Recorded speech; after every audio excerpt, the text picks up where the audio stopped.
Hello, Colorado. It's time for Rise and Unwind. My name is Dan. You know, each and every week we talk to people from across the country about things you could do right here in your neighborhood. And on this week's show, we got this.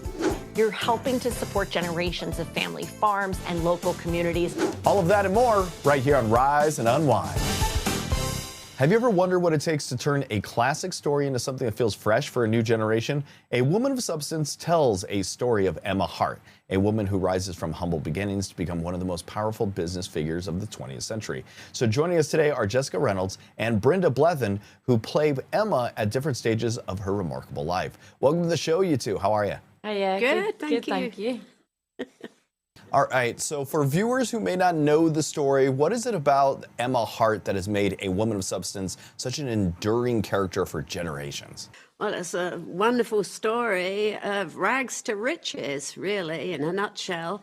A woman who rises from poverty against all the odds to become the richest woman in the world. And she's driven by a sense of justice and to get revenge on people who did her wrong. What she said. And Jessica, we first meet Emma as a young woman with enormous ambition. What drew you to her, and what was the biggest challenge in bringing that version of Emma to life? I think it's just such an inspiring story, and to have a period piece that is also from a working class woman's perspective is quite rare, and to see her kind of grow and evolve into this larger than life version of herself, you know, like I can't imagine her ambitions were to be the richest woman in the world, but it happened for her. And I think that's because of the traumatic background and the difficult background that she comes from, and it just shows the strength of those communities and people from those backgrounds. So that was very alluring, yeah. And Brenda, you play Emma after she's built this incredible empire. What do you enjoy most about stepping into such an iconic role? The costumes. The makeup. After playing DCI Vera Stanhope for 14 years, it's quite nice to get out of the Mac and the hat and the grotty old house she lived in. But she's such an iconic character, and some people would say not particularly sympathetic. I often play sympathetic characters, so this was a bit of a diversion for me, and I thoroughly enjoyed it. Even though you two are playing the same character at different ages, what conversations did the two of you have to make sure Emma felt like the same person throughout her journey? Zero.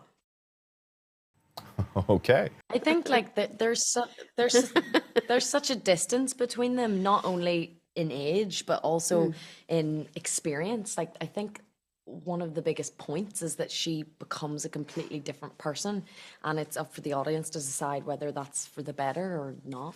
And Emma refuses to accept the limitations society places on her. Why do you think her story still resonates with audiences today? Because there's still a bit of a discrepancy between, equal wages between men and women. I bet a female engineer doesn't get as much as a male engineer, and in lots of professions there's not equality, and there should be. Hey, I want to thank you two for joining me today. A Woman of Substance is now available on BritBox. For more information and to learn more about the series, visit BritBox.com. Jessica, Brenda, I really want to thank you two for joining me today. Thank you. Thank you. Thank you. Do you ever wonder what happens when love, family, and small town drama all collide? That's the heart of My Life with the Walter Boys. After a whirlwind first season, the story is back with even more twists, tension, and second chances. Joining us are Nikki Rodriguez, Noah LaLonde, and Ashby Gentry, better known as Jackie, Cole, and Alex, to talk about season 2 and now streaming on Netflix. Welcome to the show, you three. How are you? Thank you. Doing So well. good. Thank you. All right, Nikki, your character Jackie went through a lot this season. How does she approach coming back to Silver Falls after spending the summer in New York? Yeah, I think, when she comes back to Silver Falls this time, I think she's ready to kind of face things head on a little bit. And I think she just wants to be like the perfect version of herself to kind of just make up for her past in a way. So I think that's her overall goal this season.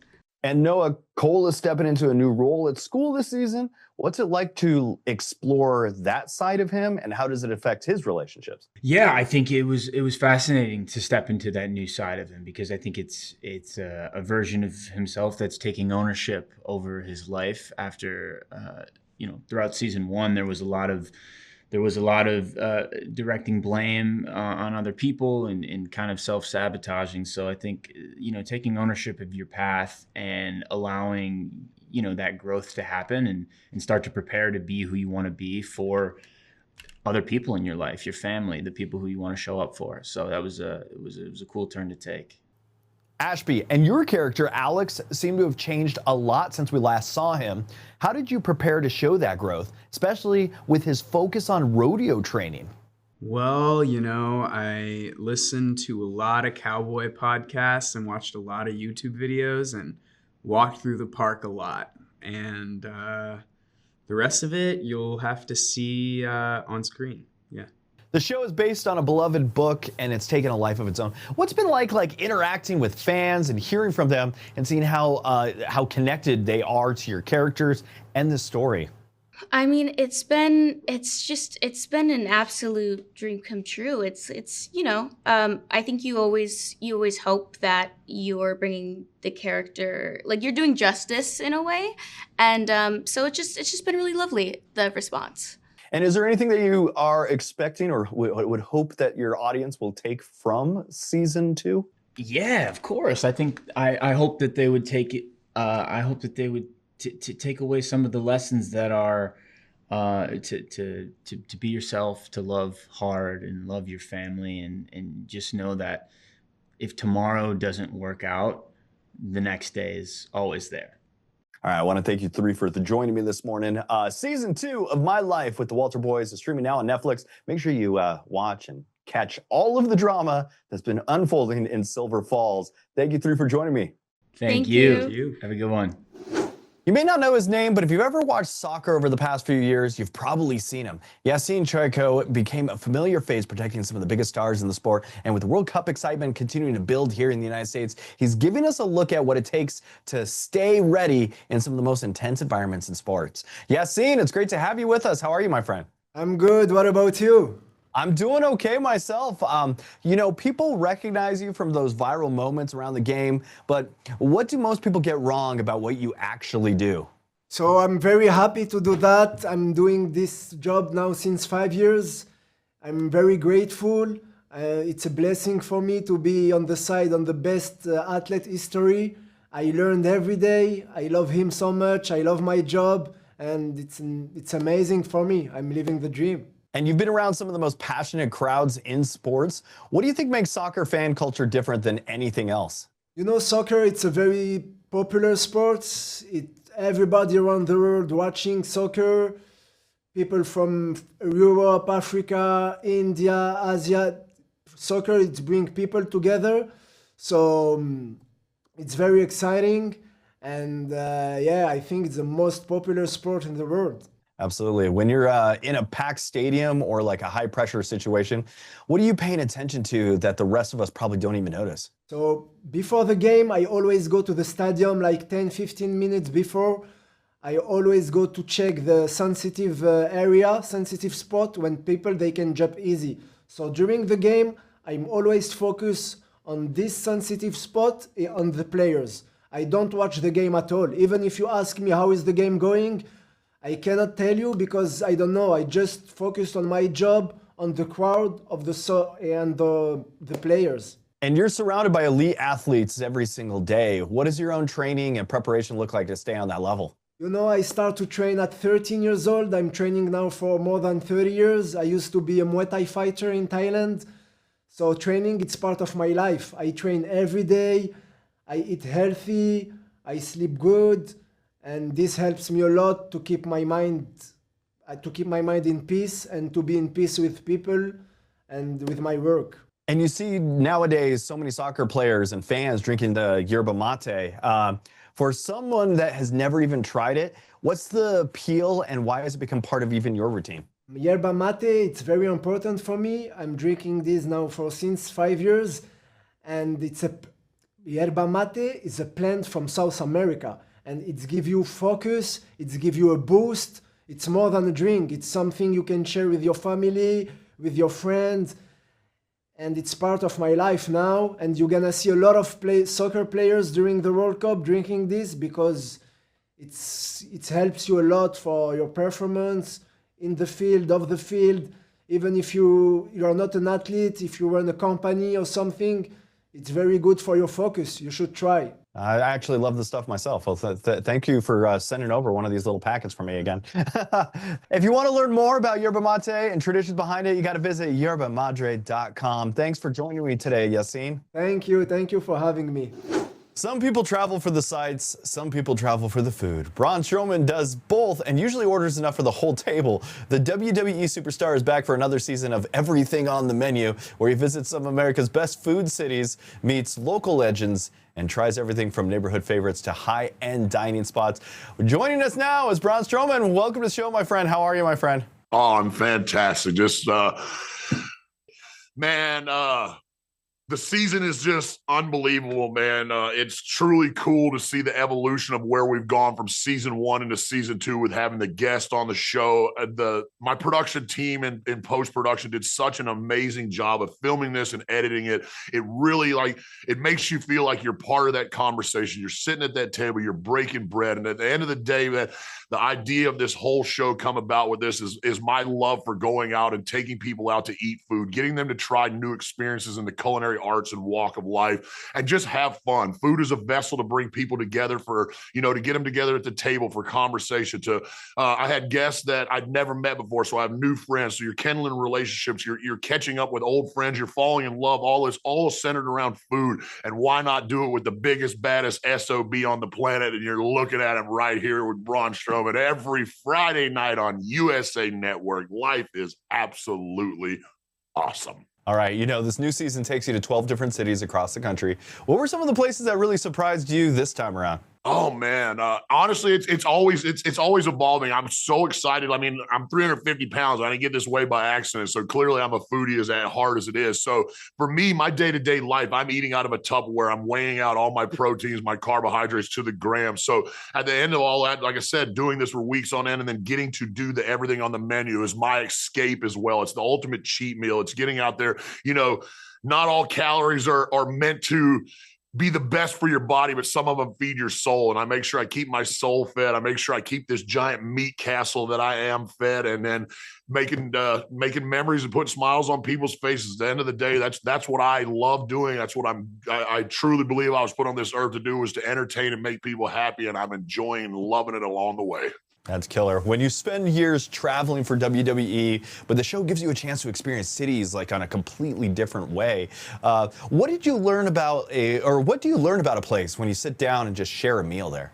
It's really neat because how the format of the show with doing the 2 restaurants every episode, and that first half of the show being the signature dish for that city, for that region, and shining a light, proverbial light, on some of these older restaurants that have been around. All those restaurants I do are 40, 50, 60, 70 years. And, some of them aren't up to date on their social media games and all this. So being able, and then knowing what we did in season 1 of having some of the highest, if not the highest demo ratings in that 18 to 44, is now knowing that these generational restaurants are getting seen by the next generation. I've talked to people that went to some of these restaurants and they live in the town of it's been there for 6 years. I didn't even know this restaurant was here. So hearing those stories, seeing prime example, Beefy King in Orlando is a roast beef sandwich shop that I went to in season 1. It's been open for almost 60 years.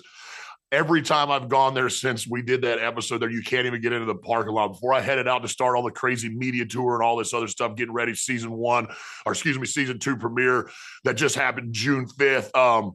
Walked in and there was 4 people standing in line that had saw the rerun of the episode the night before. We're in Orlando on vacation. We're like, we have to go to BB King. I walk in, their eyes lit up. No way you're here. They ordered my custom sandwich on it that they put on the menu. So it's really cool to see this resonating with the fans and continuing that buzz and, helping breathe life into some of these restaurants that have been around for a long time that aren't forgotten, but just somewhat aren't, the forefront of the food scene. And then the other half of the restaurant where I go in and do everything on the menu. That's where, you get this opportunity. These restaurants have this opportunity to show their full Rolodex to all the clientele and customers and foodies alike out there. And while all the great food shows that have been before me and stuff like that, you've got to see a little bit of here and there, 1, 2, 3, maybe 4 dishes. So with being everything on the menu and seeing this whole, here's my cards, here's what this restaurant has to offer. And then sitting down now, season 2, having a guest with me and being able to have the debates back and forth. What do you taste in this? How do you understand? What is your palate telling you? And then with mine as well. And then having the conversation, talking about life and everything else in between. And it just makes for, all honesty, I wish the show was longer. I think 30 minutes isn't enough. The season features a pretty incredible mix of guests, from comedians to musicians to athletes and fellow WWE stars. And hopefully next season you bring in bad TV hosts of local TV shows. I'd be happy to have lunch with you. Everybody likes to eat. Let's go. And don't put yourself down. We don't do that. Lift yourself up. You're a great TV host. All right. Who else brought the most unexpected energy to the table? Oh my goodness. Without telling too much, because you got to tune in live every week to watch, I can't be giving away too much.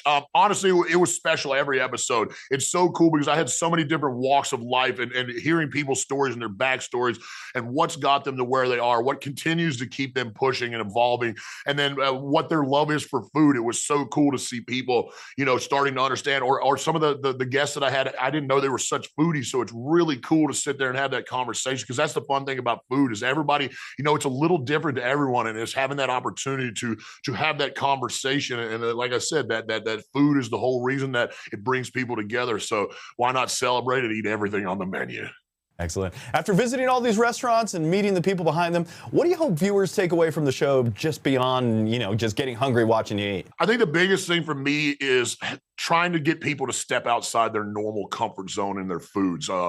I've discovered my motto in life is I'll try anything twice to make sure I don't like it, especially in the food space. So there's not much at this point that I haven't consumed in my life. That was the blessing that I had with being a WWE superstar for 12 years, traveling all around the world, getting to try so many different walks of life in the culinary space and falling in love with the different cooking techniques and the fusions and the ingredients and all that. And now with everything on the menu, almost every episode, I'm pretty sure, if not, it was few and far between, but I got the guests to try foods that they'd never tried before. So I'm hoping with my blue collar approach, and I'm not educated in the culinary arts. I've just been blessed to travel around and get to eat a lot. 350 pounds didn't happen by accident. And I guess the Lord blessed me with this giant tongue with a bunch of extra taste buds or something like that. I don't know.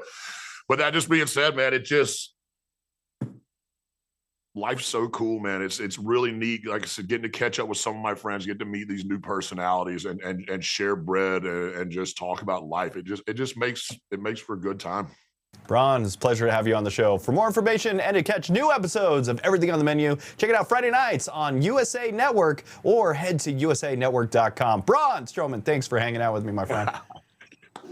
Some mysteries stay hidden for decades, and sometimes even longer. A new season of Expedition Unknown follows explorer Josh Gates as he travels the world chasing lost civilizations, legendary treasures, and some of history's biggest unanswered questions.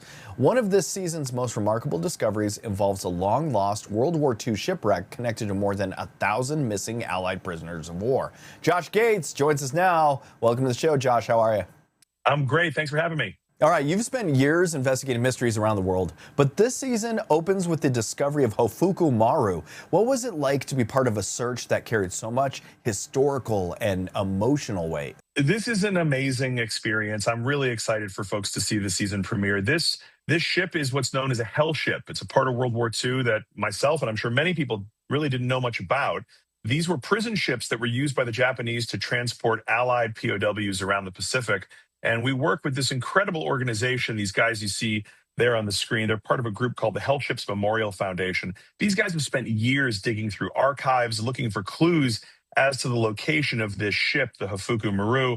And after 80 years of being lost, their research has led to it being found. So for us to be able to take our viewers there and get a firsthand look at a ship where 1,000 POWs went down, is a really emotional thing and a really thrilling expedition that a lot of hard work went into for these guys. And so I'm thrilled to feature their hard work on the show. And that story of Japanese hell ships isn't really something many people learn about in school. What surprised you most as you dug into this chapter of World War II history? Well, the scale of it. I mean, there were about 135 of these hell ships that transported, over 100,000 POWs during the war. And many of these ships were sadly bombed by U.S. forces. The Japanese disguised these ships within their military convoys, and so they became unintentional targets for the Allies, making this kind of a doubly tragic story. But the fact of the matter is there are thousands of these POWs still out there that have not been found.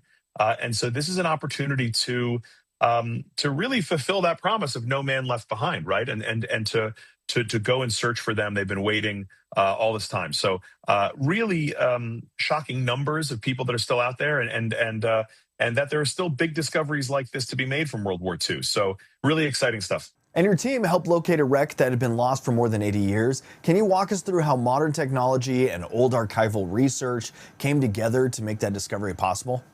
Yeah, so the real crux of the discovery is the good old-fashioned sleuthing that was done by this researcher, John Dureski, who's part of the Memorial Hell Ships Foundation. This guy went digging not just in the American archives, but in the Japanese archives. And it was the Japanese archives that offered a clue as to where this ship sank. Many people thought that it sank about 30 miles away from where it was found. Using that research, sonar survey was done. A wreck was located on sonar. We then went out and dove down to really get eyes on this wreck and to begin photogrammetry, which is a photography scan of the wreck to really see it from all angles and to kind of bring it back to life in a way. So yes, it's this combination of good old-fashioned detective work and some high-tech tools. And this season also takes viewers from underwater wrecks to ancient civilizations, hidden tunnels, and lost treasures. Was there one adventure that pushed you furthest outside of your comfort zone? Oh, I mean, we go to Mexico in this season searching for the story behind one of Mexico's oldest civilizations, the Zoque. They went way out into the jungles in the Chiapas region of Mexico. This is a really wild part of the Mexican interior and huge caves, huge cliffs. So going underground in Chiapas into the world of the Zoque was hugely demanding, but also just about as exciting as you can imagine. Going out into these caves that nobody has explored to find artifacts that have been sitting down there, offerings that have been sitting in the dark for centuries. And after all these years of exploring the unknown, what keeps you chasing the next mystery, and what can viewers expect from this new season? I think it's the same thing that had me interested in this when I was watching The Goonies as a kid. These stories are just naturally incredibly engaging.